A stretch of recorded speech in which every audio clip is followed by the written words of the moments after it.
अब इंतजार खत्म।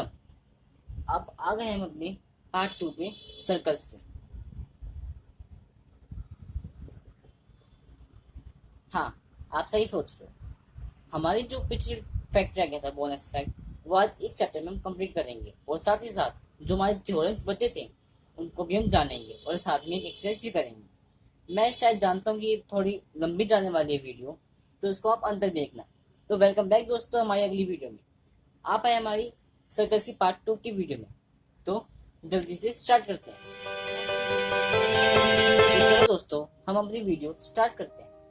अब देखो, हम किससे अपनी वीडियो स्टार्ट करें, बोनस फैक्ट से या एक्सरसाइज या थ्योरम से? हाँ, आप सही सोच रहे हो, हम बोनस फैक्ट से स्टार्ट करेंगे क्योंकि आपको जल्दी है कि उसका आंसर क्या आएगा। तो अपना बोनस फैक्ट क्या था? 22/7। 22/7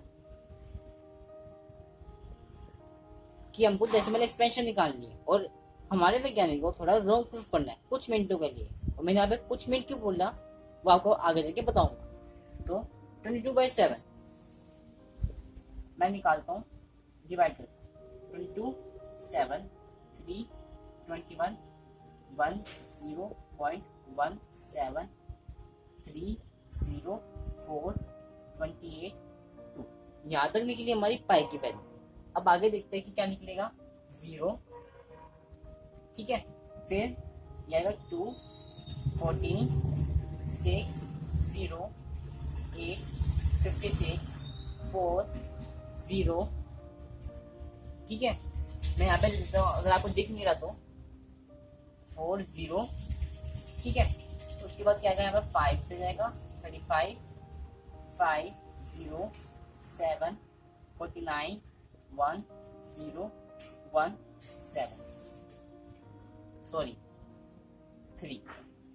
आपने अब एक चीज नोटिस करी होगी कि जहां से हमने छोड़ा था वो वहां पर जाके खत्म हो गया। हमने यहाँ पे 10 से आया था, यहाँ पे 10 से आ गया, मतलब ये पूरा क्या आ गया, यहाँ पे 12 आ गया। जैसे कि हमने पिछले चैप्टर में जाना था, मतलब कि यहाँ पे 12 नहीं आएगा, यहाँ तक 12 आएगा। तो ये नंबर आगे जाके वो वापस रिपीट हो जाएगा। लेकिन हमने पाई के बारे में ऐसे सुन रखा है कि पाई की वैल्यू कभी जिंदगी में खत्म नहीं होती। तो ऐसा कैसे हो गया, इसके ऊपर 12 आ गया? तो इसका मतलब कि हमने एल्बर्ट आइंस्टाइन जैसे वैज्ञानिक को हमने रॉन्ग प्रूफ कर दिया। अब देखो, मैंने आपको बोला था कुछ मिनटों के लिए। अब मैं बताता हूँ कि जो हमारी पाई की वैल्यू है वो 22/7 की इक्वल नहीं है। साइंटिस्ट ने पाई की वैल्यू हमसे छुपा के रख रखी है और उसको निकालना काफी ज्यादा मुश्किल होता है। इसलिए हमने किसी साइंटिस्ट को रॉन्ग प्रूफ नहीं करा, लेकिन जो हमारे बिलीव्स थे 22/7 ये हमारी अप्रोक्स वैल्यू है, उसको मैंने तोड़ा है सिर्फ। तो आज हमने कुछ नया काम भी करा। तो पाई की वैल्यू 22/7 की इक्वल नहीं है, तो क्या है 22/7? वो हमसे साइंटिस्ट ने छुपा के रख रखी है, जो हमें भी नहीं पता। आप उसको गूगल पर जाके चेक भी कर सकते हो शायद। और आपको एक सुन के थोड़ा बहुत दुख भी होगा, क्योंकि जो भी हमने सर्कल्स में 8th में 7th में 9th में कभी भी हमने जब भी सर्कल का चैप्टर स्टार्ट कर रहा है तो पाई की वैल्यू हमेशा 22/7 दी है। तो आपको थोड़ा अफसोस होगा कि जितने भी आपने क्वेश्चन 22/7 के साथ करे हैं वो क्वेश्चन रॉन्ग है। तो ज्यादा दुख मत बनाओ, लेकिन पाई की वैल्यू 22/7 की इक्वल नहीं है। ये था हमारा बोनस फैक्ट। तो अब आगे बढ़ते हैं अपने थ्योरम के साथ।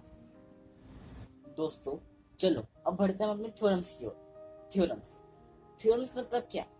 जो कभी भी रॉन्ग ना हो सके, मतलब जो कभी भी रॉन्ग प्रूफ ना हो सके, उसे हम थ्योरम कह सकते हैं। और कोई यानी प्रूफिकेशन जो साइंटिस्ट हमें देते हैं तो उनको हम थ्योरम्स कहते हैं। लेकिन इस चैप्टर में आपको काफी सारे थ्योरम्स लगेंगे और आपसे कई बार वाइवा इसी में पूछ जाते हैं, लेकिन उन सबको याद होने की जरूरत नहीं है। उनका सिर्फ आप मतलब ही समझ लो, आप अपने वर्डों में भी उन थ्योरम्स को आप अपनी अच्छी तरह एक्सप्लेन करते हैं। तो इस वीडियो में आपको मैं इतनी अच्छी तरह थ्योरम समझाऊंगा कि आपको कभी बुक उठाने की जरूरत भी नहीं पड़ेगी। तो लेट्स स्टार्ट द वीडियो। तो ये है हमारी पहली और दूसरी थ्योरम। देखने में थोड़ी बड़ी है, लेकिन आप इसको पहले पहचानते हो, पहले से हमने इसे जान रखा है। कौन सी वीडियो में? हाँ, आप सही सोच रहे हो, हमने सर्कस के पार्ट 1 में ये 2 थ्योरम बता रखी है। लेकिन उसमें हमने, अब आप सोच रहे होगे कि उसमें हमने थ्योरम्स का वर्ड दा भी नहीं दिया था, लेकिन इसमें हमको कैसे पता? नहीं नहीं, आप गलत सोच रहे हो। जो हमने आपको पिछले वीडियो में एक्सरसाइज 10.1 और 10.2 और 10.3 ये सारी एक्सरसाइज कराई थी, उनमें ये एक्सरसाइज का कुछ क्वेश्चन बन के आए हुए हैं। एक्सरसाइज नंबर 2 में ये दो क्वेश्चन उल्टे अपने आप को बन के आए हैं। तो थ्योरम नंबर 1 और theorem number 2, equal course of a circle sustain equal angle at the centre. मैंने सेंटर को ऐसे रिप्रेजेंटेशन दी है। तो equal course of a circle sustain equal angle at the centre, मतलब कि जब कोई सर्कल्स में equal course of a circle, मतलब कि देखो ये हमारा सेंटर है। इक्वल कोर्स मतलब equal course of a circle, मतलब दो सर्कल्स की बात हो रही है यहाँ पे। Equal course of a circle मतलब ये इसकी इक्वल है, sustain equal angle at the centre.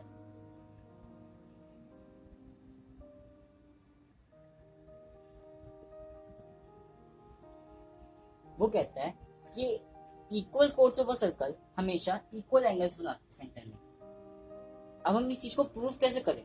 देखो हमको क्या दे रखा है, इक्वल कोर्स दे रखी है और रेडियस आपको पता है कि हर सर्कल की सेम होती है। तो इसको हम बाय कॉन्ग्रुएंसी मेथड, जैसे कि हमने एक्सरसाइज 10.2 के पहले क्वेश्चन में किया था, उसी तरह हम इसको बाय कॉन्ग्रुएंसी मेथड की तरह सोल्व कर सकते हैं। और सीरियसली आप यही मानिए कि वो सेम क्वेश्चन ऐसा ही है, उसमें ना ही अंतर, कुछ भी अंतर नहीं। तो अब बढ़ते हैं सेकंड थ्योरम पे। खाली कितनी अच्छी थ्योरम, फर्स्ट थ्योरम तो सेकंड थ्योरम, हाँ सेकंड थ्योरम भी 10.2 के सेकंड क्वेश्चन की तरह ही है। वो कहता है कि अगर if equal angles subtended by the chords of a circle at the center are equal, then the chords of a circle are equal. Okay. अब देखो उसने क्वेश्चन में उल्टा कह दिया कि अगर एंगल्स इक्वल हैं और रेडियस हमारे पास सेम होती है दोनों सर्कल्स की, तो यू प्रूव करो कि कोर्ड्स भी उसकी इक्वल होती है। तो बाय एससीएस क्राइटेरिया से हम ये वापस से प्रूव कर सकते हैं कि हमारी कोर्ड्स भी दोनों सर्कल की इक्वल होगी। तो थी ना ये काफी ज्यादा इंटरेस्टिंग दो क्वेश्चन थ्योरम। तो इसे आप ऐसी ट्रिक से भी याद कर सकते हो और आप इसे याद करने की जरूरत ही नहीं है, इसको तो आप समझ भी सकते हो। अब मैं आज की वीडियो में बस आपको 4-5 थ्योरम करवाऊंगा और सारे क्वेश्चन भी कराऊंगा। तो ध्यान से देखिए। अब बढ़ते हैं अपनी अगली थ्योरम पे। ये हमारी थ्योरम नंबर 3। यह दिखने में काफी छोटी है, लेकिन इसे उतना ही प्रूफ करने में थोड़ी सी डिफिकल्टी आ सकती है। तो इसको हम जल्दी से सीखते हैं। थ्योरम नंबर 3 क्या कहती है? द परपेंडिकुलर मतलब जानते हो, right angle from a centre of a circle to a code bisects the code. हमें ये शो करना है कि एक सर्कल में जब हम सेंटर से परपेंडिकुलर डालेंगे, from a centre of a circle to a कोड, जब हम सेंटर से परपेंडिकुलर डालेंगे एक सर्कल पे, तो हमें ये शो करना है कि वो एक दूसरे को बाइसेक्ट करती है, दो इक्वल पार्ट में डिवाइड करती है। तो इसे हम प्रूफ कैसे करेंगे? इस चैप्टर में मोस्टली चीजें कॉन्ग्रुएंसी पे बेस्ड है। तो अगर आपने मेरे 7 चैप्टर के अभी तक वीडियो नहीं देखी तो उसको भी देख लीजिए। और अब हम इस क्वेश्चन को सॉल्व करते हैं। पहले यहाँ पे दो ट्रायंगल बना लीजिए। दो ट्रायंगल मतलब कि यहाँ पे दो रेडियस की लाइन खींच लीजिए, ए बी एक्स। ठीक है। अब देखो हमें क्या प्रूफ करना है कि A X equal to X B. अब इसे कैसे प्रूफ करेंगे? हम इसमें कॉन्ग्रुएंसी करेंगे। ये देखो ये 90 तो ये भी क्या होगा 90। अब देखो in triangle AOX and BOX, AOX and BOX में आपको कौन कौन सी चीजें आपको इक्वल दिख रही है? हमें पता लग रहा है कि हमें AO इक्वल्स टू OB दिख रहा है, 90 दिख रहे हैं, एंगल 1 इक्वल्स टू एंगल 2 1 2, और हमें OX कॉमन दे रखी है। OX हमारी क्या है? कॉमन। तो कौन सा क्राइटेरिया लगा? हाँ आप सही सोच रहे हो। यहाँ हमारे पास एक हाइपोटेन्यूज है, एक राइट है, एक कोई सी भी तीसरी साइड है। तो मैंने अपनी वीडियो में बताया था कि ऐसे क्राइटेरिया कौन से लगते हैं? हाँ perpendicular, right, hypotenuse, side, RHS। ठीक है। और उसी के मेथड से हम CPCT से क्या ले सकते हैं कि AX हमारा किसकी इक्वल है? XB। AX हमारा किसकी इक्वल है? XB के। तो हम ये कैसे कह सकते हैं कि एक्स हमारा एक्स बी के इक्वल है, ये हम कहेंगे सीपीसीटी से। तो हमने इस थ्योरम को भी प्रूफ कर दिया।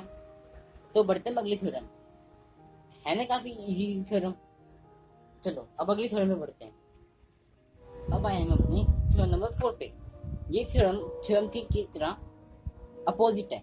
वो कैसे, देखो इसमें क्या लिखा है कि एक लाइन ड्रॉ करी गई है सेंटर ऑफ अ सर्कल से।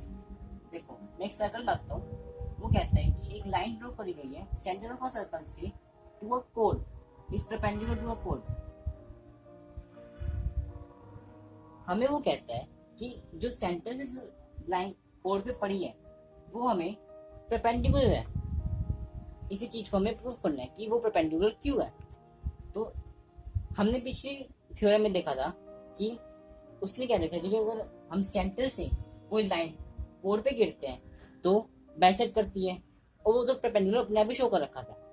तो इसलिए हमें करना है कि इसमें हमें बाइसेक्ट तो दे रखी है लेकिन हमें परपेंडिकुलर शो करना है। क्या वो हम कैसे करेंगे, ये वही सेम स्टेप है जैसे कि हमने पिछले उसमें किया था। पहले इसको नेमिंग दे दो ओ ए एक्स बी, ये नेमिंग। अब हमें जो चीजें रखी है उसको लिख दो। ये रेडियस इक्वल है, कॉमन लाइन है in triangle AOX and BOX। क्या कहते हैं कि इक्वल दे रखे हमें, AO equals to OB, OX equals to OX and AX equals to XB। ये तीन चीजें हमें गिवन दे रखी है, ठीक है। फिर ये कौन से क्राइटेरिया के साथ प्रूफ हुआ, हाँ ये हुआ सब में साइड साइड है, साइड साइड इक्वल है। तो कौन सी साइड से इक्वल हुआ, एस एस एस क्राइटेरिया से, मतलब साइड साइड साइड क्राइटेरिया से। अब हम इसमें सीपीसीटी से क्या लेंगे, सीपीसीटी से हम लेंगे ये एंगल कि जो एंगल 1 है वो हमारा एंगल 2 के इक्वल है। एंगल 1 इक्वल टू एंगल 2 हमने क्या ले लिया सीपीसीटी से। अब देखो इस ट्रायंगल में एंगल 1 और एंगल 2 क्या बना रहे हैं, एक लीनियर पेयर बना रहे हैं, मतलब एक स्ट्रेट लाइन बना रहे हैं। तो उसको हम ऐसे लिख सकते हैं angle 1 plus angle 2 equals to 180। और थोड़ी देर पहले हमने माना था कि एंगल 1 हमारा एंगल 2 के इक्वल है, तो इसको हम नाम रिप्लेस कर देंगे 1 equals to 180, angle 1 equals to 90। हो गया प्रूफ। हमें क्या प्रूफ करना था कि परपेंडिकुलर जो होगा वो 90 डिग्री के इक्वल होगा, और हमारे एंगल 1 और एंगल 2 90 डिग्री के इक्वल है। तो हमारी थ्योरम नंबर 4 भी प्रूव हो गई। अब आते हैं हम अपने थ्योरम नंबर 5 पे। अब आप देख ही सकते हो हमारी स्पीड कि हमने कितनी तेजी से आपको 4 थ्योरम एकदम से करा दी। तो इन थ्योरम को ज्यादा आप भूले ना, तो इसकी हम थोड़ी प्रैक्टिस भी कर लेते हैं। अगर आपको कोई फिगर दूं ऐसी, जिनकी सेंटर कुछ ऐसी ज्वाइन हो,